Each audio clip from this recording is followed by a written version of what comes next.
is going on? Everybody out there in Facebook land, on YouTube land, we got so many cool things happening right now. We just came out of Valentine's Day weekend. We got President's Day, but most importantly, we got our next installment of Author Month right here. You know where you're at on the Make Money and Have Fun show. My motto in life is make money and have fun. I'm on a mission to show everyone how to make money, yeah, and have fun. I'm all about making money and having fun.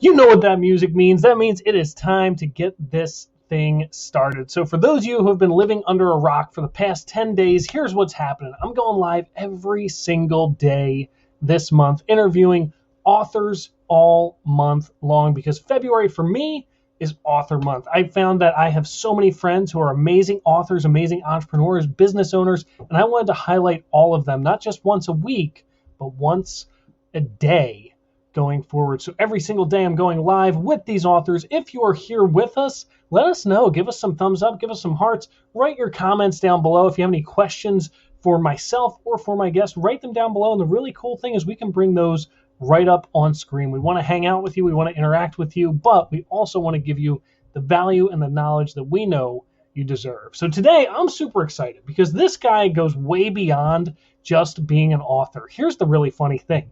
He interviewed me on his show about 6 months ago. And I was like, his show, it's all right. It's all right. You know, it's not too shabby. But then I started seeing him everywhere, right? This is what happens when you become friends with somebody on Facebook. You start seeing all their stuff everywhere. And I'm like, man, this guy might actually have his shit together. What the heck is going on? So I'm like, you know what? Let me give him a little test run. So I invited him to come be part of my mastermind, right? If you haven't seen, my mastermind has open seats now. We're opening up for applications because I brought him in and I brought a couple other founding members into this mastermind.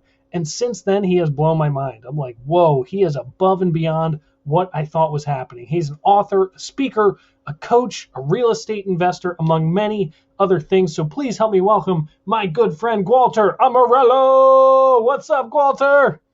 What's up, Fred? Thanks for having me on the show, brother. I was like a bittersweet introduction, so I didn't impress you the first time. No, you did, but I was skeptical about it. It was more so me and my belief system where I'm like, it kind of like my ego got in the way. I'm like, he can't be as good as I perceived him to be. Because here's the funny thing. I got to mention this to you. You know this as well as I do. I've gone to dozens and dozens and dozens of seminars and webinars and sat with, so many coaches. And after a while, they all become the same thing. You're like, I heard this at the last one. I get this. I heard that. I heard this. I heard that. But with you, everything had this newness to it and this different level of, I think, depth to it. And I was like, man, he's really on the ball with something going on here. And I was like, I guess I still have better hair than him, but I can probably learn something from him. They say balding is not a choice, but bald is a decision. So, well, there's a difference between a choice and a decision, right?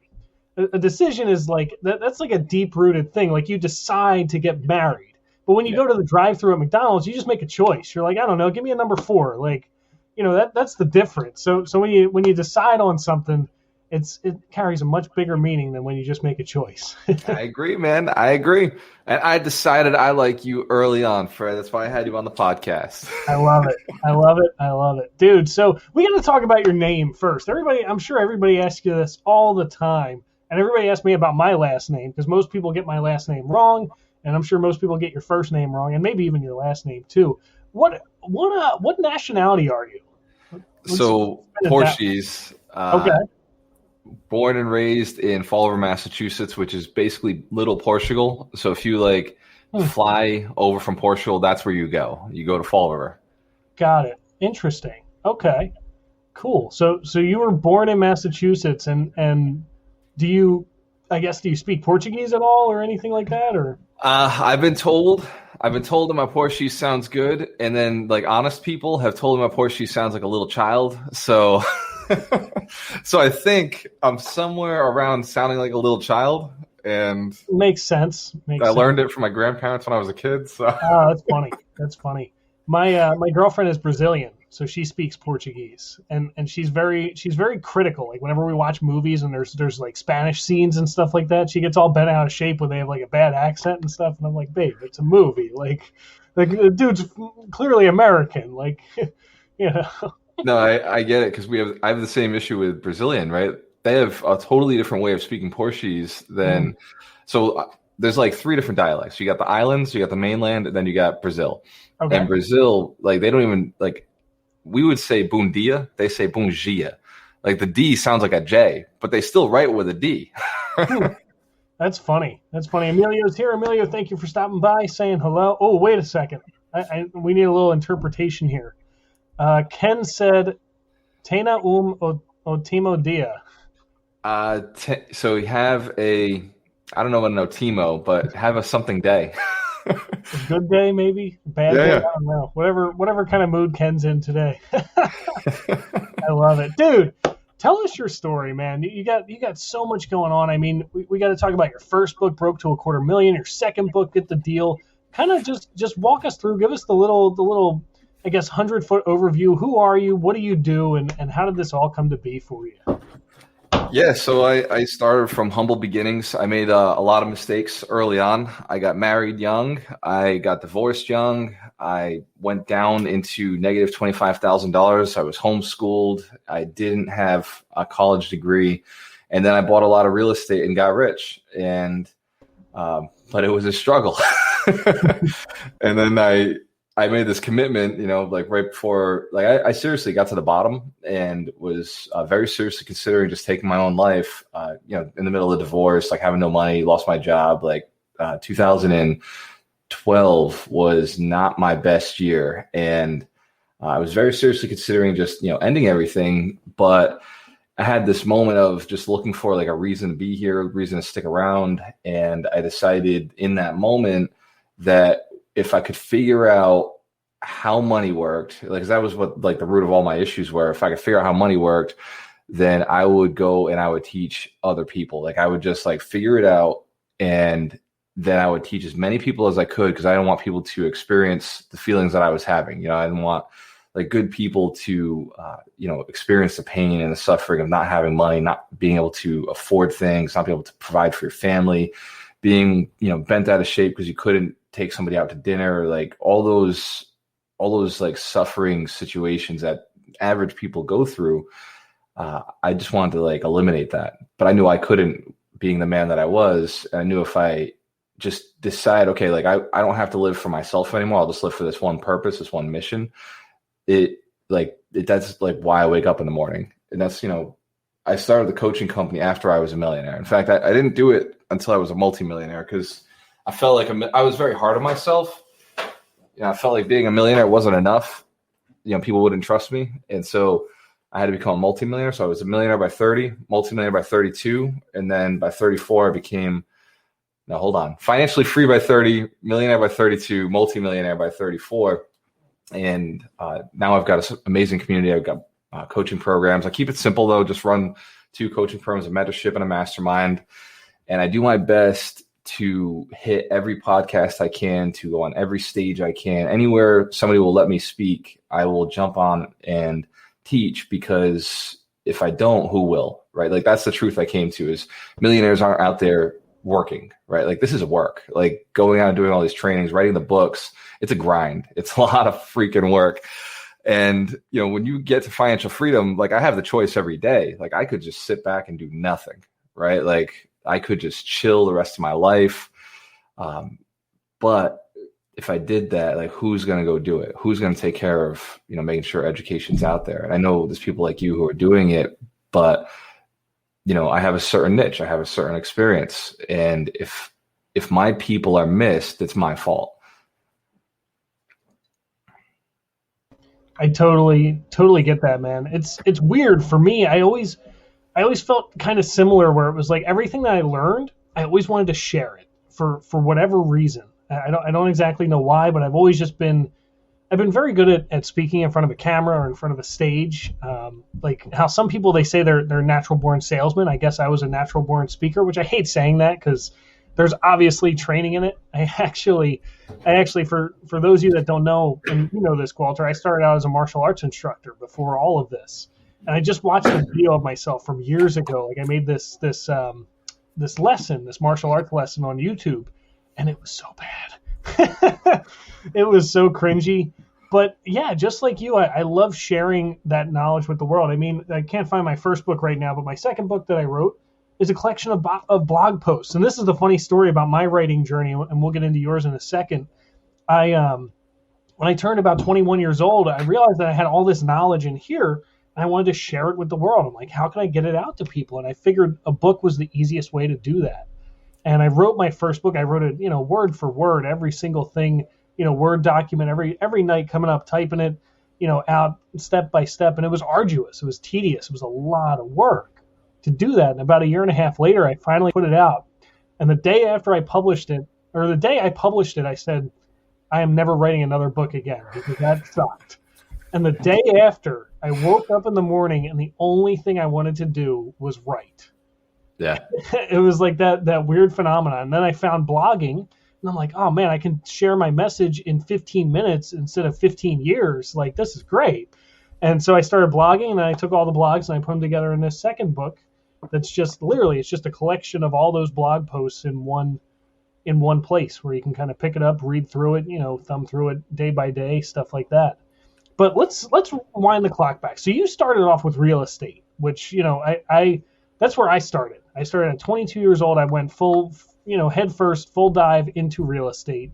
And it was an interesting journey for me because, one, it was a lot more work than I thought it was going to be.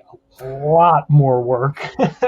And two, I realized that I wasn't really as passionate about it as I had initially thought. The funny thing was for me, and I'll just tell my story briefly, in 2018, I built up a very small real estate empire, and I quickly saw it crashing down around me.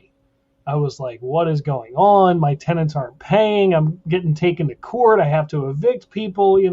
The heat goes out. The roof leaks at the same time in the same 3-month period. And I got no cash reserves. I got no income. I got, I'm borrowing from Peter to pay Paul and playing this whole, fund the float kind of a game. And I like to joke today that I had my own personal pandemic in 2018. And when I finally found myself out of it, I started looking like, how do I get back into real estate? And I said, I really like teaching people real estate better than I like real estate. And I like coaching people, and I like speaking, and I like doing these things. And that's kind of how Make Money and Have Fun was born, where it was like, it all came into this, financial literacy umbrella that also has like finding your passion and discovering your why, and almost a rehashing of my own story where people think that chasing the money is going to bring them satisfaction, but their fulfillment is lost at that point at the cost of the dollar, in a sense. So tell us about your story. What kind of happened with you through real estate? So it's interesting. So, you're a natural salesperson, you're, natural speaker. I wasn't. I was definitely not a natural speaker, not a natural salesperson. I was an accountant, right? I worked in an accounting department for Johnson & Johnson. And I remember hating my job so much that I would be reading and researching and trying to figure out different ways to make money. I actually started with the stock market. I was day trading, and I made just about as much as I lost, right? So like, I wasn't a great day trader. I realized that wasn't sustainable. And I shifted over to real estate. I started researching it. I was only making about $40,000 a year, but I was like saving, $1,000 a month, $500 a month, $1,000 a month. I was able to save back then. And I owned a house. I bought my first house at 22. I call it a move-in flip, but I lived there for 4 years. It was a long-term move-in flip. Got the capital gains though. I did. I paid no taxes when I sold it. So, but I bought it in 2008. I bought at what I thought was the bottom of the market. The market kept going down, and I made some real estate mistakes. I bought the best house in the worst area, so I overpaid for the property. I over renovated the property. I made all the mistakes you could in my first deal. And when I sold it, here's the irony. I had another guy, and I talk about it in the book, Broke to $250,000. I had a buddy of mine. We bought at the same time. We bought, 30 minutes away from each other. He made $100,000 profit when he sold in 2012. I made a $28,000 profit when I sold in 2012. And what the difference is, though, is he took his 100,000, rolled it into a McMansion. He rolled into a $500,000 house out in a really great part of Massachusetts. And I took mine. Took my 28,000 and I bought 2 multifamilies. I bought a 3-family owner occupied for 3% down for $12,000. And then I went and I bought this tiny little duplex. It was actually a decent sized duplex, but it was only for $109,000 right next door. And so I ended up leveraging this money, a smaller amount, like literally like a third of what he got. But I bought 2 properties, and those were the beginning. I was getting cash flow. He was paying a mortgage. I was getting cash flow, and it made a big difference. And then I got my real estate license because I read a book called Secrets to the Millionaire Mindset. You got to get in the corridor. I wanted to be in the field. I was still thinking work. So I figured if I got to work, I might as well be in the business that is where I'm, really want to spend my time investing. So I got my license. I started making almost no money. And I lost my job. I was making $75,000 a year. I lost my job and started making $17,000 a year. My first year in real estate as an agent, I made $17,000. Right. And because I just bought the properties, they weren't cash flowing. So go ahead. The part is that that's not a horrible first year as a real estate agent. You're right. It's not. I mean, technically on my taxes, I claimed a loss. So,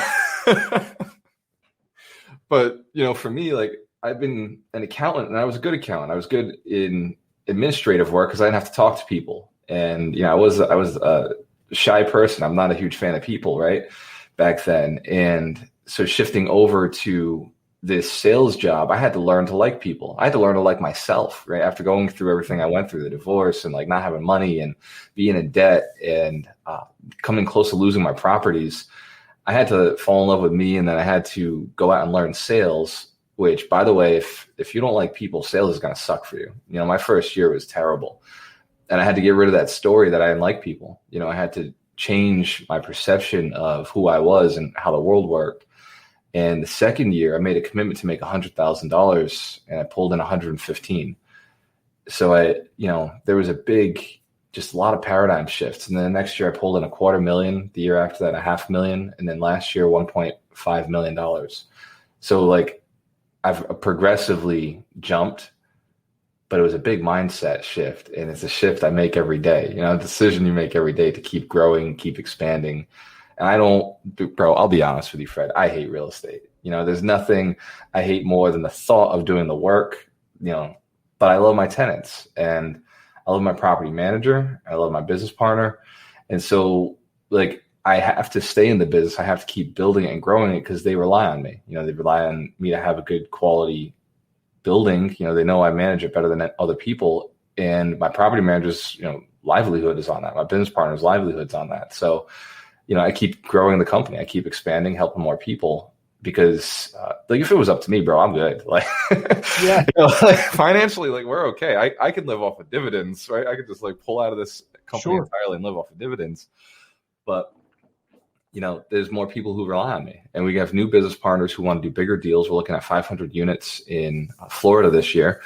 So I'm getting out of my city. I got 60 units back in Fall River, but we're looking to do bigger deals with bigger friends because they know the grind. They know that I'll produce. I'm good at buying things at a 20% discount, doing a 20% value add. And then we sit there in a 40% equity position. So they're just like, why don't we do bigger deals? And my answer is, why not? So that's how real estate works for me. I may not be passionate about it, but I'm passionate about taking care of my people, my investors, my friends. Yeah. Let's talk about mindset for a minute. So my first book that I wrote is all about mindset. And I think it's an interesting thing because I think that a lot of people, especially when they're untrained in their mindset, when their mindset is just built from the external instead of from the internal out, I think that people kind of, I don't know, they knock it off. They're like, mindset, it's just a thing. It's like, I get it, whatever, but I can't, and a lot of people don't really see it because they look at it as like, you could tell yourself you're rich all day long, but you ain't putting any more dollars in your pocket, bro. Like, what the heck? What kind of kind of just walk us down that path, I guess, of restructuring our mindset and in essence becoming a new person. Like what has it done for you? What do you think about it for other people? Just kind of walk us through that.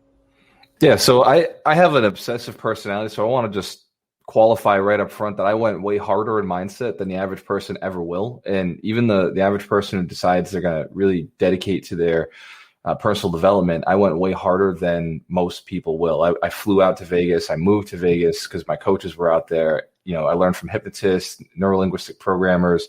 I got hypnotized thousands of times. I went deep into guided meditation, yoga, really, really, really went and figured things out. Read the Bible 3 times. I read over 300 books over the last 5 years, and I have paid $85,000 in coaches. And trust me, that money went far because I used all the coaches who were the knockoff coaches from the main coaches. So I had a lot of mentors, a lot of coaches to get here.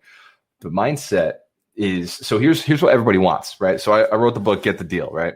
So everybody wants to know how to get the deal, right? So I wrote the book about Get the Deal.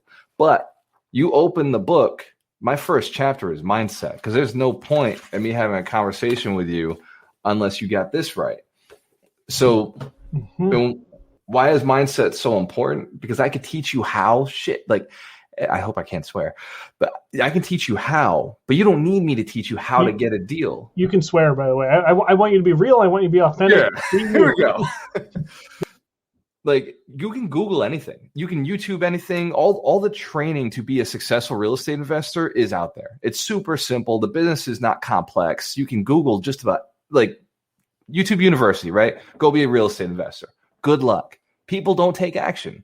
People don't do things because they're scared, because they're afraid, because of mindset, right? Like up here, they're thinking, oh, how do I get the money? Bro, you don't need the money. Just get a deal and then go tell people who have money that you have a deal, and they'll ask you to get in. They'll ask you how to get in. But people will say, how do I go to them and ask them for their money, right? Dude, you don't need to ask them for them. They're going to beg you to take their money and give them a return on investment, right? That's how raising capital works.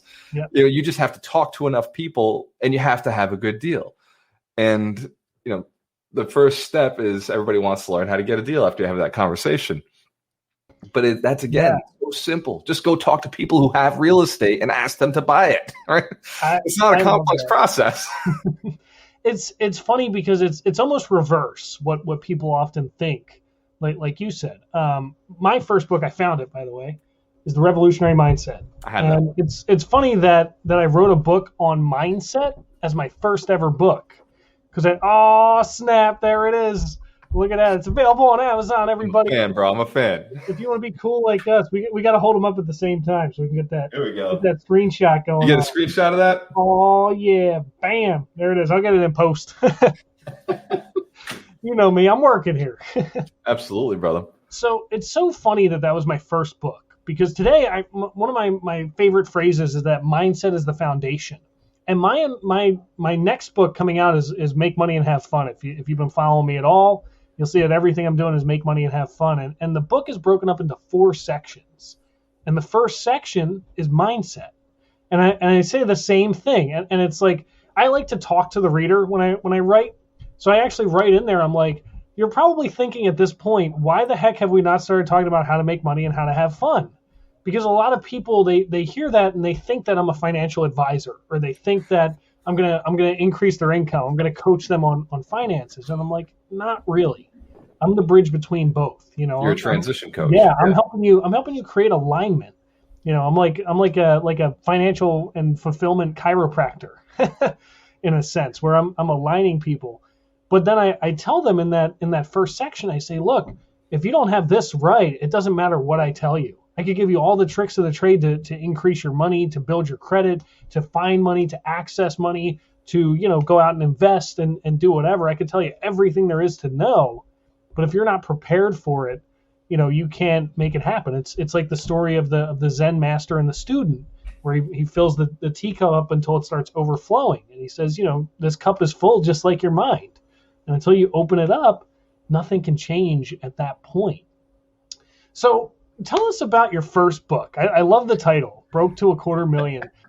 Here's something that I want to focus on, though, and I love that you do this as well. So I recently made a YouTube video entitled Why You'll Never Be a Millionaire. And the idea behind the video is that most people throw this word millionaire at the wall and they don't even understand what it means. They don't know what kind of millionaire they want to be. They don't know if they want to be a millionaire in equity and net worth and cash flow and, you name it, all these different ways. Yeah, and income and assets, whatever. There's so many different types of millionaires out there. And so I think the fact that you put broke to $250,000 in your title kind of opens up a discussion about millionaires and about, what your thoughts are on that. Yeah, I like that you throw rocks at millionaires too. So I've been throwing rocks at the $1 million word for a while now, because I realized, in the community I grew up in a town that's really broke, right? Like the average income there is $26,000 a year, and people just don't have much. So if I went and said, hey, let's go make $1 million, their immediate thought is that's not possible. And when I set out to help people, I realized I'm not going to convince people if I put the bar too far. So I wanted to go with the $250,000 because that was my first 2 years. It took me a little longer to become a millionaire. But by the time I wrote the book, I was already a millionaire. So that's why I felt comfortable talking about the $250,000, because I figured out how to do it a few more times.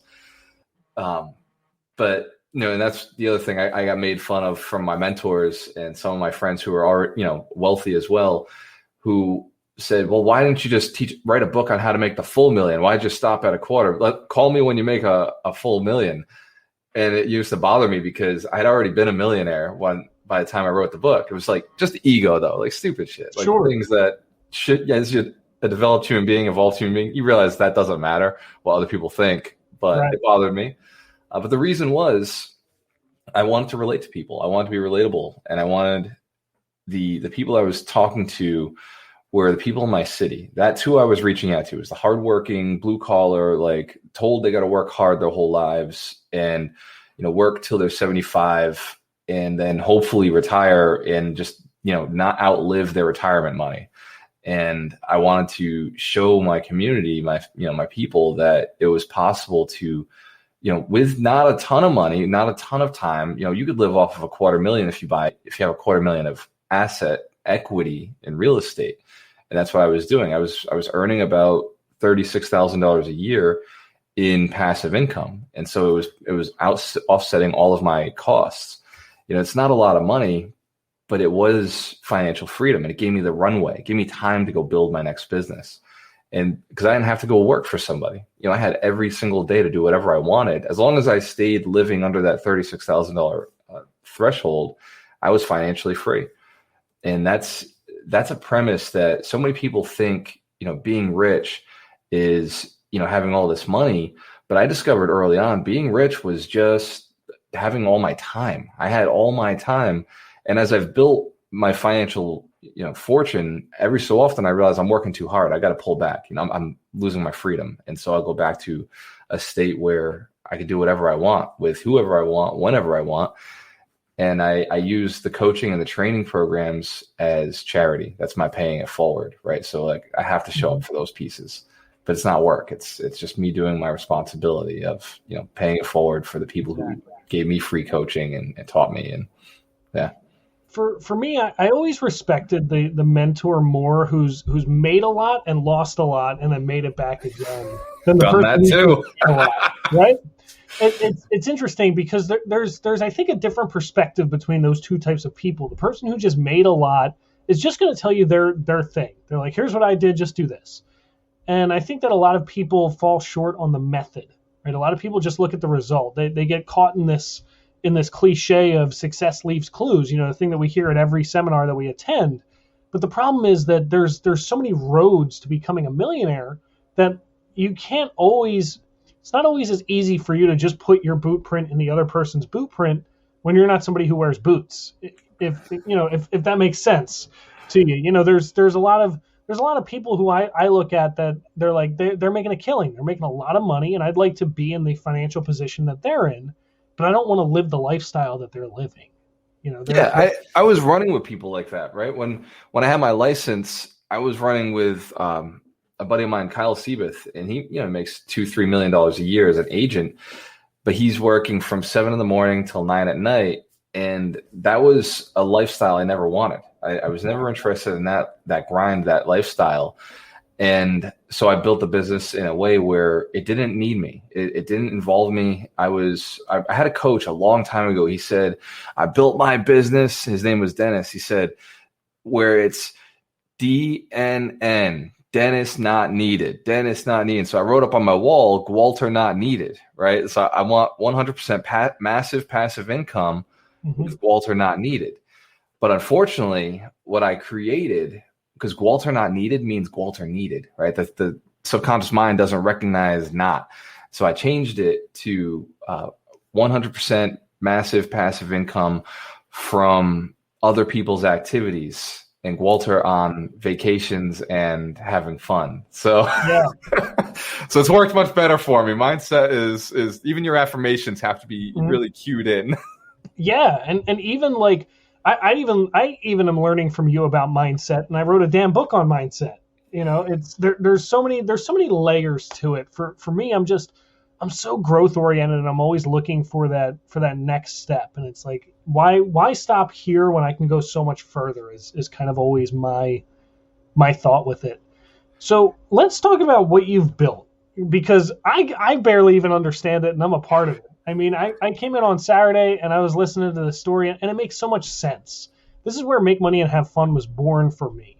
You know, it was, for me, it was the past half decade or so was steeped in financial literacy. It was learning how to invest in the stock market, how to invest in real estate, how money actually works, what is arbitrage, how debt actually works, all these different things. But that's never enough. That was the funny thing. You know, I wrote it out and I said, make money. But I said, you know, what the heck is the point of making money when I'm working 16 hours a day in something that I hate? And that idea of retirement being a thing that you choose to do, that's a get to instead of a got to, and, you know, working when you want to work, that was what inspired me. And that's where, you know, Make Money and Have Fun was born. Because my belief is that if you don't have both, you don't have anything at that point. You know, you're just, that's not success. That's just a big paycheck at that point. So I love that you kind of created this, what you call the Alchemist Nation, and it really has some interesting layers to it. Like I mentioned to you before, the fact that you're building internally, you know, outside and apart from you. You have people teaching NLP, which I got to learn from them. You got people teaching mindset. You got people teaching real estate. You got people teaching Make Money and Have Fun. Tell us about this kind of business model of yours, because to me it's so unique, it's so different, and I think that everybody can benefit from it. Yeah, I appreciate the opportunity to talk about it. So it's my passion, my purpose. So I set up a year ago when I first started dating Dorina to build 100 millionaires. I said it'd take me 3 to 5 years to build 100 millionaires. So I rock the brand every day to remind myself what I'm doing, you know, build 100 millionaires. And then this year I set the goal to build 100 millionaires in a year instead of being 3 to 5 years, because we built 12 last year. And I was like, I can 10X this, you know, Grant Cardone, 10X. And so I decided to go bigger, and I ended up setting this goal that was just arbitrary and ridiculously difficult. And with my training company, the way we were running, I could probably keep the pace I was keeping. But to get to 100, there it is, the 10X rule. So to get to 100 millionaires in a year, I did the math and I had to go through 1,000 people. And I just didn't have the bandwidth to do it, or it took away from my freedom, you know, because now I'm like really creating a job for myself. So I decided, what could I do? Who else is doing this? Who can I leverage? And that's what alchemy is all about. Instead of saying, how do I do something? I just look for who can do this for me? Who knows the how? Who can do this better than I do it? And when I started reaching out and saying, hey, I'm looking for coaches who are better than me, coaches that, you know, good at this, coaches good at that. And because I'm a net worth coach, right? I'll teach you how to get rich. I'll teach you how to build a big net worth. But like Terry Wager he's an income coach, right? He'll teach you how to get a big fat income. And then you're a transition coach, right? So somebody who wants to go from the job I hate to the job I love, it may not change your net worth or your income, but at least you can swap. You can transition to something that you want to do. And you know, identifying coaches like that made Alchemist Nation just so much better. And you know, I started off with my own personal brand as where we were a cult of personality. But I didn't want to stay that way because I wanted to build leaders, right? The only way to really empower people is they got to believe in the mission. They got to believe in what they're doing. And so I added to the 100 Millionaires this little extra sentence. So I'm building 100 millionaires who are inspired to build 100 millionaires. And the premise is, people ask, how can I help? Just become a millionaire, right? Like that's the first step. Like I'm helping you. I'm paying it forward now. I'm planting the seed. Once you're a millionaire, join the mission, right? Once you're a millionaire, help us build more millionaires. But until then, stay in the community until we've got you there. Let us do what we do. Let us, hit our goal of building you, and then you can help other people. It's just like, you're on an airplane. They tell you, like, put the oxygen on your own face first. Like, solve your own problems. Get your shit together, and then go and take care of the other people. But first, become a millionaire. Learn the process, and then you can teach. Then you can go out and dedicate your time and free time to doing that. Absolutely. You're going to love this. And I'll be surprised if you haven't heard it before, but you might not have. So I have a good friend named Dr. Greg Reed, who I actually interviewed on this show last month. And he traveled the world interviewing some of the most influential, biggest people in the world. And he had the opportunity to sit down with Tony Robbins. And he asked Tony, he said, Tony, what is your biggest regret in business? And Tony said, my biggest regret is that I put my name on everything. And so when you said that you switched from Gualter Amarelo to the Alchemist Nation, it was the same thing. So I'll show you here up in the corner. So this was my old logo where it says FP up in that corner. So it's just my. We all got one of those, right? Right? Yeah, I got a couple of them, right? I got this one, I got this one, I got this one, I got this one. Right? I still got it on this shirt, right? Exactly. The GA over there.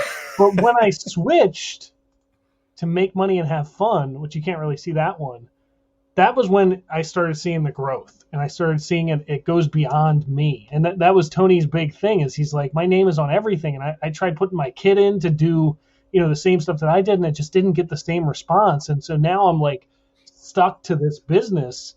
Not that he's regretful to be stuck to it, but it's just this idea of the growth is now limited because of his name being on it. And I thought that was magnificent. That was like, I'm like, okay, write that note down, put a star next to it, fold that page, put a highlighter on it. Like that was the number one thing that I left Greg's house with was, take my name off of everything. It's funny that you bring it up because that's the number one rule in business. I have 52 wealth principles. There's 52 principles to becoming a millionaire. And, it's not 12 or 6 or 7 keys. It's 52. And one of them is start your business to sell your business. Nobody starts a business. I mean, everybody on the planet starts a business to have a job. Like that's really why everybody starts a business. Yeah. But rich people don't start their business to have a job. Rich people start their business to sell their business. That's why they're all traded on the stock market and they sold all their shares, right? They only hold 10% of the company, 15% of the company because they sold the majority of their business. They had to build a business to sell it to other people. That was the whole point in the business. I was amazed the other day. I was listening to a podcast, a little older podcast from 2 years ago, back when Jeff Bezos was the richest man in the world. And on the podcast, the guy said Jeff Bezos only owns 12% of Amazon. Yeah. What? How? Like, I never realized that. I was like, what in the world? And I understand. Elon doesn't own all of Tesla, right? Yeah, exactly. By the way, do you just keep all your books on the floor, or do you have a bookshelf down there? So my bookshelf's back in Massachusetts. I'm going to pick it up next month. I was going to say, with all the money you're making, you can't afford to buy yourself a bookshelf. What the hell, man? I just don't want to own two. That's the problem. Like, I don't want to, so I'm probably going to rent out my apartment that I was living in back there. So actually, I already have a tenant a pseudo tenant, like a roommate. So I'm just going to probably split out and put out another tenant in that unit. But I don't want to have like my stuff there and my stuff here because like I'm committing, right? Like burning the boats, right? Like I got a lot of property there, but I'm not staying in any of it. So yeah, no, it makes sense. It makes perfect sense. So if I visit home, I'm like at my dad's house for like 24 hours, or like sometimes I'm just like I'll book the flight and I'm there in the morning and I'm back on the flight later on in the day. Right? No excuses to stay. I'm loving the weather down here. It's amazing. Yeah, I bet. I'm jealous. I'm out. I'm in Philadelphia, so we have a foot of snow outside, and Fred, I'm come down. down to visit anytime. I got Mitch Jorsky's in the room, on the other room over there. Oh, there he is. What's going on, Mitch? I know you're having like all your friends over, and here I am shoveling snow. Like, what's going on? I You love are it. welcome to come down anytime, brother. I love it. You are the best. You are the best ever. So we got to talk real quick to all of our aspiring authors out there. This is still Author Month. You do a lot of stuff, but let's talk to the aspiring author. I always like to bring up the writing of the book process because I feel like a lot of people get in their own way and they have their own limiting beliefs about writing a book. But what kind of advice would you give to somebody who's in the space where they want to write a book, but they don't know how? What would you say to that person? So the process for writing a book for me is very simple. I choose the 6 to 10 topics. I'll simplify it, right? So we'll go to a smaller book. This was a big book, right? This is 300 pages, but basic book for an author, 100 pages. Start with 6 topics that explain what you're talking about. So, for example, if you're talking about buying real estate, then first you got to be able to analyze a deal. Then you've got to be able to find a deal. You got to know your location. You got to know your strategy. You've got to be able to find your team, and you got to raise the capital, right? So 6 topics. And so you pick those 6, and then you just deep dive into each one of those, the bullet points. And then once you've finished that piece, you've got basic chapters, and I go and I dictate those chapters. I just dictate like what all the information you need. I have it transcribed by a VA, and then I go back and evaluate, change the order, and I send it out to a ghostwriter. And from that point, the ghostwriter makes it look much nicer. An editor will make it look much nicer. Then I write the first and the last chapters. The first chapters are always mindset. You got to get people to understand you, who you are, where you're coming from, what you created.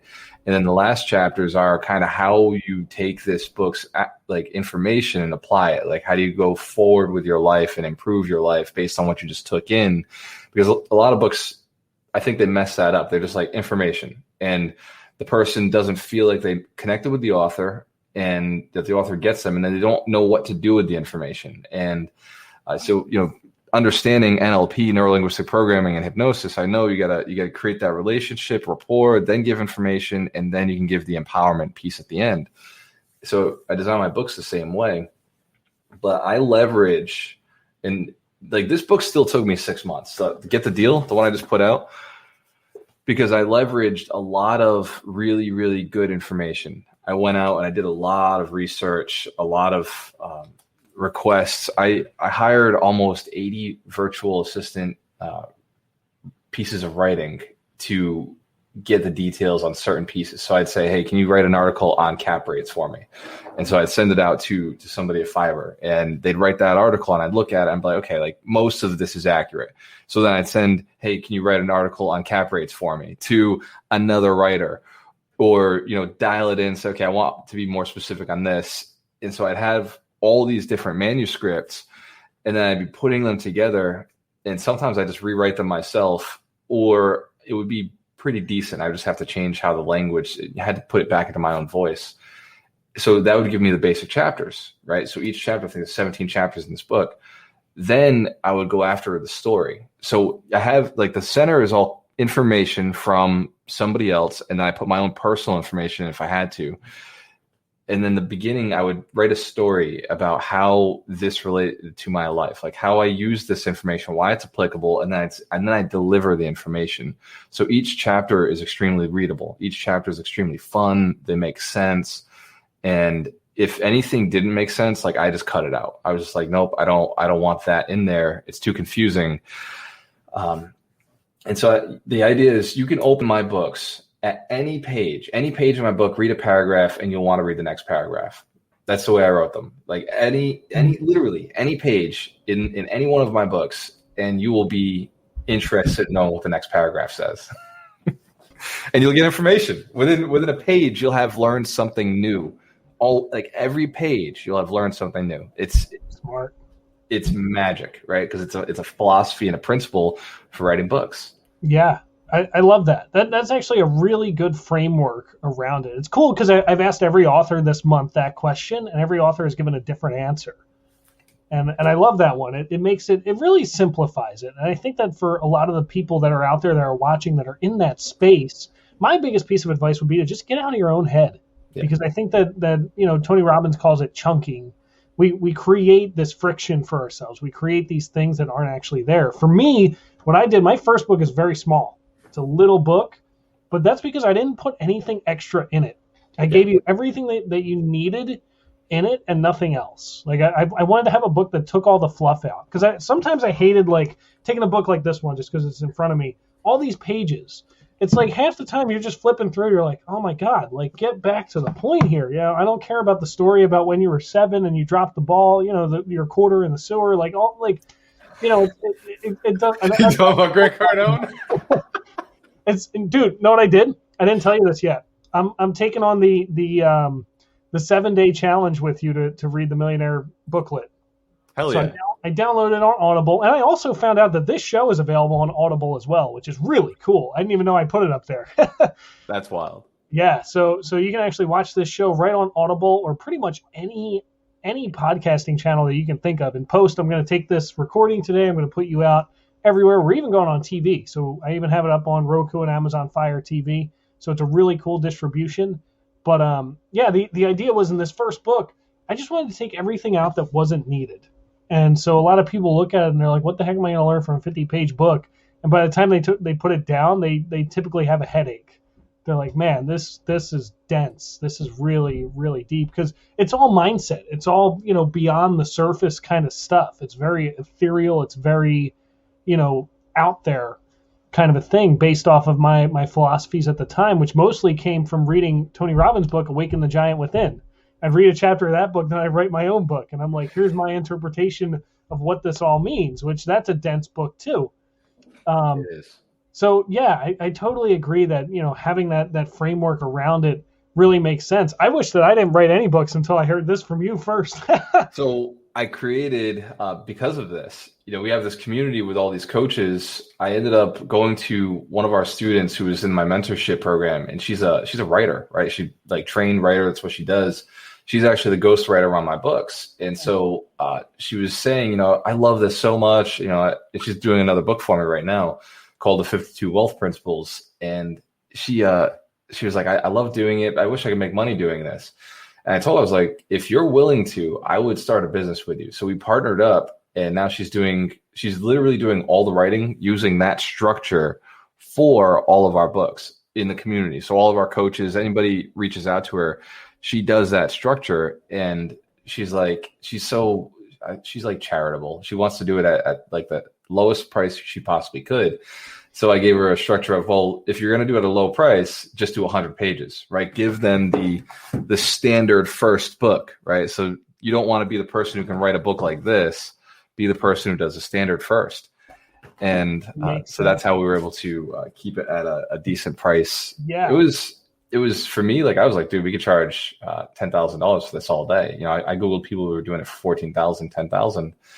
And she was like, no, that's like a lot. And whatever. So anyway, she does a great job. She's amazing. And I might actually have to have an offer for you with that, which we can chat about later. But I mean, when I decided to write my third book, which got picked up by a publishing house, I said, you know what, I got to do this right. I gotta get a ghostwriter and all that kind of stuff.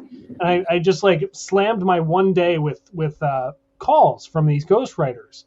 And I got quoted anywhere from like 20,000 to about 50,000 for writing this book. And I'm like, let's figure this out here, folks. And so I kind of, did the same thing where I found a friend of mine who does ghostwriting, and we came up with this deal that really helped. And then getting the editor behind it and the publishing house and all that kind of stuff. So it's that team effort where, you go fast, you go alone, you want to go far, go together kind of.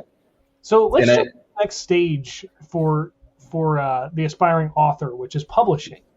Right? So the next stage for the aspiring author, like you said, just get out of your own way, just do it, commit. I agree with you. Contact somebody like who you're using, or the person that I'm using, and it's Jen Sullivan. She's in our community, so contact somebody and just have the conversation. So the way I've designed the company with her is we have a conversation with the person and we just ask those questions. What are the 6 things? What are the main pieces? And what would you say are the mindset requirements? What would you say are the main things that they should be able to walk away with? And then we kind of do this interview with the author. And then at the end, we say, okay, we're going to do once a week. You and I are going to sit down for 30 minutes and I'm going to go through more questions on this specific topic. We're going to get a transcript. We're going to send it off to a VA. They're going to transcribe it. And then we're going to go send you this transcription. Let us know if there's more details, more information that you left out or a story you want to add in. And then we go and she breaks it down and like puts it into really good words. But what's nice is we got to listen to how the author speaks. And so that's the secret to getting their voice. We have the transcript, we have the audio, and we can kind of get this feeling of how the author, communicates. And, some authors will talk about this topic and then they put it over here. And so we organize it so it looks a lot nicer and it's really smooth. But, I think that's the easiest, fastest way to write a book now. I mean, I dictated all my books and then cleaned them up later. I think it's a faster model because otherwise you're going to take 2-3 years to write a book instead of 6 months. And a book can be done in 6 months. Easily. I mean, that was my conversation with my publisher. So I met the owner of the publishing house, Morgan James Publishing, and I started taking phone calls with him. And I said, hey, I want to write this book that's like my real thing, like all my entire philosophy summarized into one book. And he's like, well, start writing. I'm like, well, if I wrote it now, it would take me 7 years. But if I hire a ghostwriter, I could probably do it in 7 months. Yeah. And so that was kind of where that conversation came out. And that's what we did. We wrote it in about 6 months or so between the two of us. And the other thing that I really liked about it was there was a new perspective that I kind of brought to it because I was no longer caught in the weeds of writing the words. I could look at it from the reader's perspective. So a lot of times her and I would be on the phone and she would say, hey, I wrote this new chapter for you. What do you think? And it's grammatically correct. But sometimes I would look at it from the storyline of the reader. Like, where is the reader at now? What do they need? Where are they going? And, having that perspective, I think, just made such a more beautiful kind of presentation to it. And we even, at one point, I think it was like chapter 16, we wrote ourselves into a corner.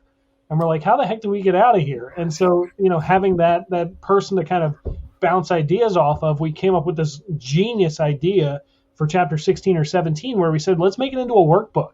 Let's give them a review, an exam basically to take to see like, hey, you've made it this far. Let's review everything. Take your pen out, start writing in the pages, and let's get you through this. And then that finished off that section and brought us into the last section. I like that. So little things like that. I think just having the team allows multiple perspectives to emerge from that at that point. Yeah. Now I'm not so stuck on the words. That's the unfair advantage you get when you bring a team on. Everything I do is about who can do this, who can help with this, I don't care about how. The who will tell me how. Like the person's going to teach me how, right? Yep. They're going to tell me what needs to get done, how it's going to get done. And I identify the who and let them run with it. And it's the same thing with this company, right? I looked at how do I get coaches to be more influential? Because if I want to have 100 millionaires to inspire 100 millionaires, then they need to have books because the book is how you get that. It's like having a degree back in the day. Like you get your master's degree and now like you're substantial. Well, you write a book, you're the author on the subject, right? You write a book and you're the person who everybody knows how to get deals from. Like you're the authority. So you get more speaking gigs, you get more podcasting, you get more just your clients. So you're a realtor and you write a book like on how to sell your home. Like people want to work with you as the agent as opposed to somebody else. So it was just a part of the mission, and that's why. I totally agree. One of the craziest paradigm shifts I had was, I forget who said it, but someone said author is the first part of authority, right? If you take the ITY off of authority, it says author at that point. I'm like, that's genius. But yeah, you're absolutely right. I studied speaking engagements last year, best year to study speaking engagements, right? Yeah. And get your study on. It might be useful in 2 years. Yeah. What I realized was that the whole game is to stand out to an event producer, right? It's almost the same idea as landing the job, right? What they tell you in high school is, you gotta do well in college so that, you stand out on your resume. and that kind of stuff. And it's the same thing. And the people who stand out are the ones who've written a book. Yep. And I even had a speaking coach on this show about a week ago, and she said, without a book, it's damn near impossible to get booked anywhere. I mean, you gotta like really know what you're doing, have some kind of and really be good at sales to get yourself booked somewhere, especially for a paid speaking engagement. Yeah, that's the secret, is not go and try to create your own events, but go and get relationships, people who control events. Exactly. The stage creator is the person you want to be talking to. Mm-hmm. That's it. That's exactly what it comes down to. Dude, this has been awesome, man. Look at us. We've been going for 55 minutes. I feel like we've been on for like 10 minutes at this point. We could do like 3 more episodes and still not hit everything that we want to hit. I love hanging out with you, Fred. And honestly, you add so much value in the show and in our community. Alchemist Nation owes you one, man. We appreciate you. You do a lot for us. Thank you. Thanks so much, man. Dude, I'm so blessed to know you, and I'm just thankful to have you here. So what's the next big thing for you? What's going on in the world of Gualter moving forward? I got a lot of things to work on. So Get the Deal was actually just a part of a series. The first book, Broke to $250,000, was mindset. Get the Deal was how to find deals. I've got Get the Money written. I just got to put it together. And I've got Be the Bank written. Got to put it together. I have 52 Weeks to Wealth. That principal book is coming out. It's like the Bible of success, how to build wealth quickly. And then the 100 Millionaires, Volume 1 is coming out. So everybody I interviewed on the Alchemist Nation podcast, those authors that I like, the ones that were like the best of the millionaires I interviewed and the multimillionaires, will be put into that book.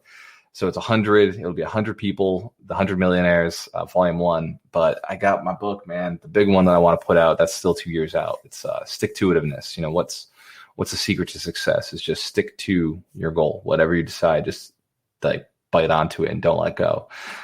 So a lot of books. I'm buying 500 units this year. So my net worth right now is 2.5 million. So the goal is to get to 5 million by the end of the year. I've got to build 100 millionaires. So I'm just empowering coaches like you and trainers like you, so you guys can take my students and take them to the next level.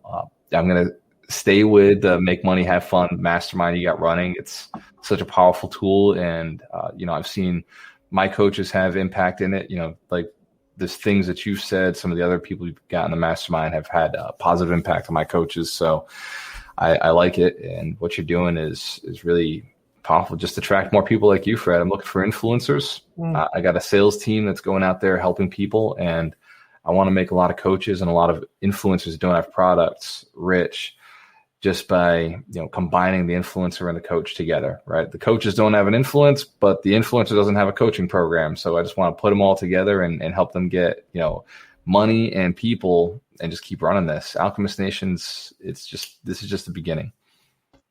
I love that. Like I said so many times before, and I have to say it again, your business model is so beyond genius and unlike anything else I've ever seen. It really is commendable. I mean, in the most humble way, I can brag about you.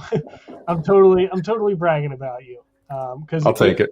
You've really done some amazing stuff. So how can people get in touch with you? How can they become involved in your community and everything they have going on? What's the easiest way?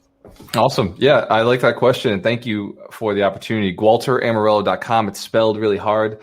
So it's GualterAmarelo, or just find me on Facebook, or you can just go to alchemistnation.com and join any one of our events. I do 6-7 events every week, but my clincher is the 52 Weeks to Wealth. I do that every Saturday, 10 a.m. Eastern Standard Time. We bring Fred in, we bring a bunch of other hosts in, coaches, and we talk about the principle of the week, whatever that principle may be. For last week, it was the 4 types of money. I think for this week, I'm trying to think of what I got coming up. I'll check it out. It's on the website, GualterAmarelo.com, 52 Millionaire Wealth Principles. And you can go to the tab Education. It's right there. So put all your eggs in one basket and guard that basket. So that is a principle from Warren Buffett. One of my favorite wealth principles. Put all your eggs in one basket and guard that basket. It's wealth principle number 4.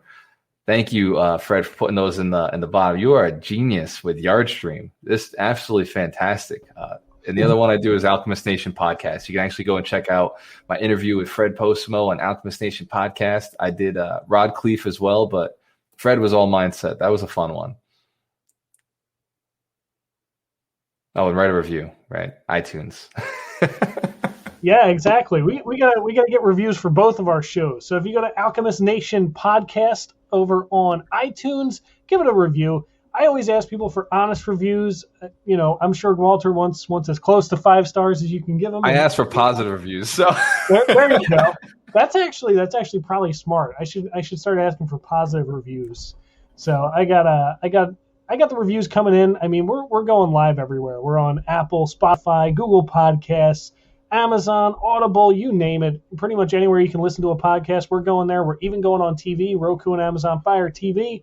And yeah, I've gotten pretty good at running this StreamYard system here, so I love it. This has been awesome, man. Dude, Gualter, thanks so much for stopping by. Go enjoy your lunch with my first mentor, and have a good time, man.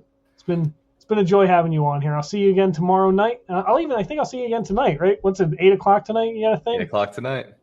Boom. I love it. Awesome, brother. Talk to you soon. Appreciate you, Fred. Cheers to your success. You too, man. You guys watching? See you soon.